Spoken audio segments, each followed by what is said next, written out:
When I started this one, I thought it was going to be an abstract piece. It was going to be the first time I've ever really tried an abstract piece. In the end, it ended up more like an abstract landscape. I really do like it though. I start off with some modeling paste by Master's Touch and apply it with just a regular old spatula to give it some texture. The next thing I do is I take some Neo colors and I'm just putting marks on it. It's just some way to start, and it kind of exercises your arm, gets you ready to go. I learned it from a couple of other artists. In the future, I don't know if I really even need to do this step. I didn't really get anything out of it at all. The next thing I thought I would do is just get some color on here. I chose to use a palette of warm colors, or mostly warm colors, just to cover up all of that white, but put it on pretty thin so you can still see the texture and you're not filling in any of the texture of that molding paste.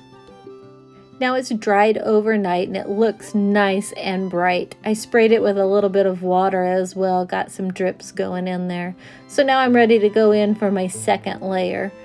Looks like I'm starting with some more marks there that I still do not find the benefit of those, at least for what I ended up doing in the long run, I guess. The next thing I do is I go in with cool colors. I don't think I mentioned I'm using acrylics here. I use Liquitex Basics, and I've got some Master's Touch heavy body paint as well. Looks like I was flicking some paint around there to get some splatters. I still really am not comfortable with this style of painting. I don't know what I'm doing. I don't know where I'm gonna go next.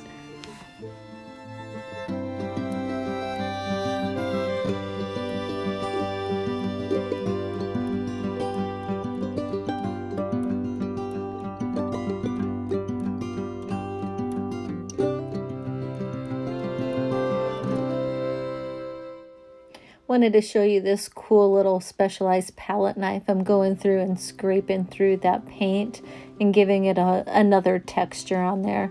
That really helped out in the end.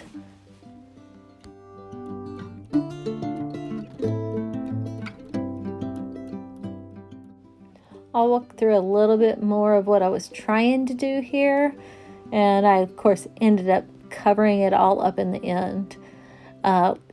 Right now I'm trying to get some different sizes of colors on there and get some patterns and repetition going. I just feel like I got too many splotches of kind of the same thing, and I just want to work on my composition. Got that specialized palette knife going again and getting some texture on there as well. So let's take a close-up look at what we've got going on here. I love the texture I can see under there, and the colors aren't bad, but it's nothing to write home to mom about.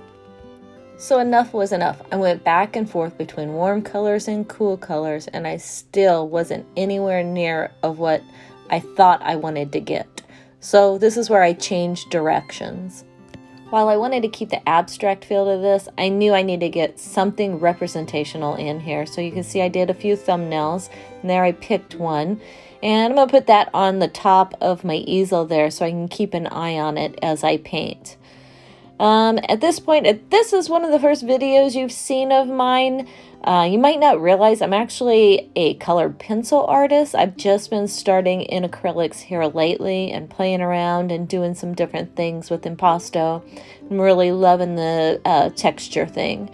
So I thought, well, I need to get a little bit back in my wheelhouse to make this come together. So I'm following my little thumbnail I got there going, and I'm putting in the sky. The color I'm using for the sky is Grade Purple by Master's Touch. I put a lot of white in there. You can see there up to the left above the canvas is my iPad. I've got a picture there. It's in Eureka Springs, Arkansas. It's a place that I go to with my family quite a bit, and it's kind of the inspiration for my thumbnail. I've got, I pulled a picture, this picture up that I took quite a few years ago.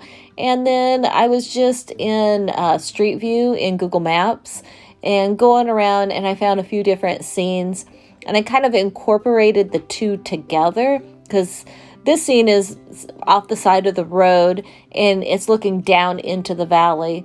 And then you'll see in the end there's kind of a road or a path leading you through this picture. And that's where the Google Maps came in, and I just got an idea and sketched it out and combined the two different ideas together to give myself a nice composition. Now you see me with a stylus tool, and I'm just putting some scrapes through that paint. That way you can see the colors underneath and give it texture. And you see I've got a towel there, and I'm wiping paint away. The texturized paint that's underneath, the stuff that is a little bit higher, I'll be wiping paint off, and you'll be able to see those colors come through the paint. Now I'm getting some white paint, and I'm just going to put some suggestion of clouds in there. I'm not thinking cloud as I'm painting it. I'm just getting some wispy shapes in there to look like clouds.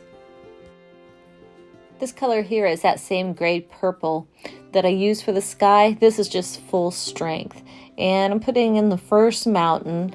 I want a nice muted color since this mountain is so far back in the picture plane. You see I've got a palette knife, and I'm scraping some of that paint off of there.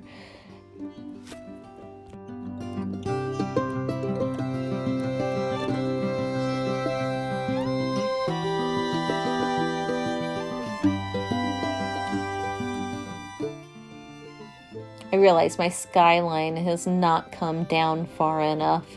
So I've got that same color. It's got a little bit of white in it as it's getting closer to the earth, bringing the skyline down where it belongs.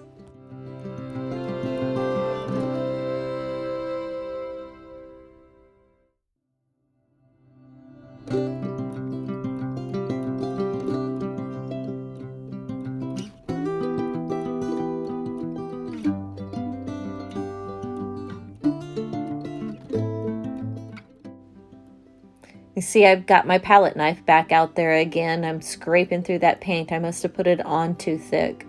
But this is going to help that color underneath shine through a little bit better. Probably got dry, so I'm going at it pretty hard. So as I'm watching this and I see what I'm doing here, that wasn't the skyline that I was bringing down. That's a distant mountain in the background.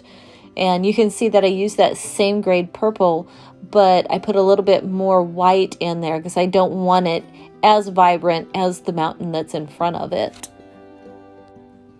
Now this mountain here is even closer to us. You can see there with the green. Obviously the mountains in the background aren't purple, but because of the atmosphere and it changes it and it dilutes the color, the things in the back are going to look a little bit more purpley and muted color. Now we've got our green closest mountain going. Now I'm working on the ground back there that's in front of the mountain. It's got a little bit brighter color since it's closest to us. And you'll see me go in there every time. You'll kind of see me scraping, or not scraping, but rubbing with my finger because I'm trying to avoid some hard edges. There, I was just scraping more of that paint off there. I'm putting it on translucent because I do want to see those colors that I've put down underneath my actual painting. I was looking at that purple mountain right behind the green one and realized that it's not really sitting in the right position. So I've got to go back and get that in the position that it belongs in and make sure my edges are a little bit muted and not such hard straight lines as well. So I'm going over that green with a little bit of that purple, and that knocks that hard edge down. I told you earlier that I had went to Google Earth and found some different pictures in Eureka Springs back in the woods, and I knew I wanted a path growing through this to lead your eye around the picture. And so I'm trying to establish that path. I believe I'm using some water-soluble Neocolors to figure out where I want that path to go. I'm keeping an eye on my thumbnail. That way I've kind of following that as well, but not being too rigid with it either. I'm really playing fast and loose with perspective. I do want to keep the abstractness of it there. I don't want it to be perfect. It's even just looking a little flat is okay with me. I knew I wanted a dark color in the foreground, so I chose this Deep Violet by Liquitex Basics. And the one reason why I chose this color is because I knew it takes several coats to make it opaque, and I want it translucent. So I know I'm only going to put one coat on there, maybe two in some areas, because I really want those warm colors to pop through that deep violet. Now I realize that I've got too harsh of a line between my pathway and my ground around it. So I'm putting a little bit of paint over my pathway. In the background there, you see me right now putting some paint over it because I want to tone that color down. As I get closer to you, I'm going to just kind of do the edges so I don't have a really harsh line at the edge. And I'm using the best tool that I own, my finger, to smooth that line out, smooth that edge out so it's not so harsh.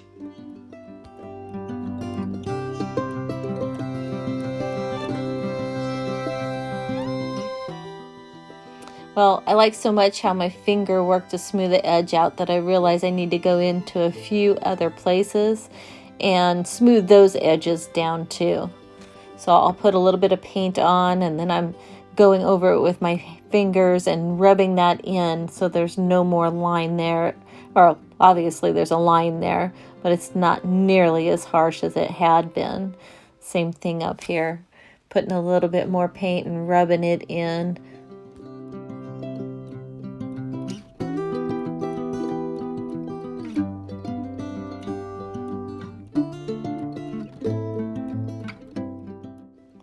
I took a look at my thumbnail, and now I can see that I'm missing a few things here on the right side. The midground and the foreground, the green color, comes down a lot farther than I had it. And there you can kind of see a line of darker green in that lighter green patch.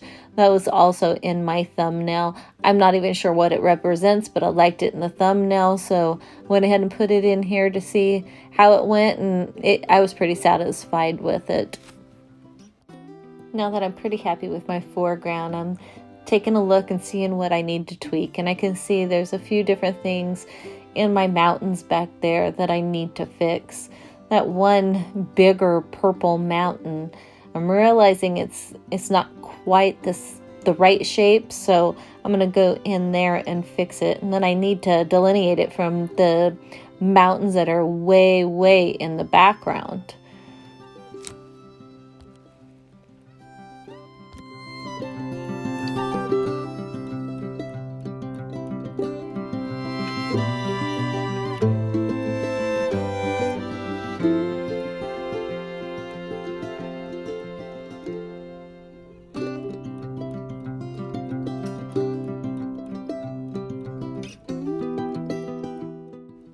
Here's a close-up. I really wanted you to see how much texture is on this painting.